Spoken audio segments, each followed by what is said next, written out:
সোমবার সকাল 11টায় লোহাগাড়ায় শুরু হয় বাংলাদেশ জামায়াতে ইসলামীর নির্বাচনী জনসভা। এতে প্রধান অতিথির বক্তব্য দেন দলের আমির ডাক্তার শফিকুর রহমান। বক্তব্যে তিনি বলেন, কোনো দল বা গোষ্ঠী নয়, তার দল চাই 18 কোটি মানুষের বিজয়। আমরা জামায়াতে ইসলামীর বিজয় চাই না, আমরা চাই 18 কোটি মানুষের বিজয়।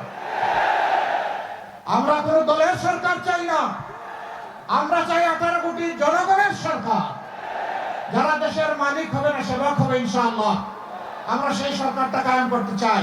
গণভোটে যারা হায়ের বিপক্ষে অবস্থান নেবে, জনগণ মনে করবে তারা আবারও ফ্যাসিস্ট ও পরিবার কেন্দ্রিক শাসন প্রতিষ্ঠা করতে চায়, বলেন জামায়াতে আমির।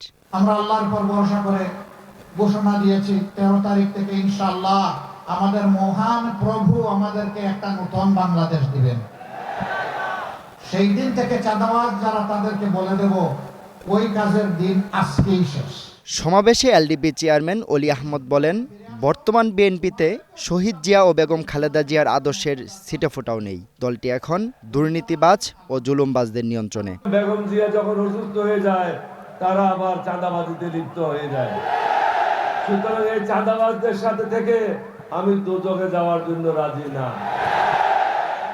তার থেকেও বড় কথা হলো, আজকে এই মাঠে ভুলে যায়, এই জাতি যদি সঠিক সিদ্ধান্ত না নেয়, স্বাধীনতা বিপন্ন হবে। জনসভায় 11 দলীয় ঐক্য সমর্থিত প্রার্থীদের প্রতীক সহ পরিচয় করিয়ে দেন শীর্ষ নেতারা। এখন একটা দল।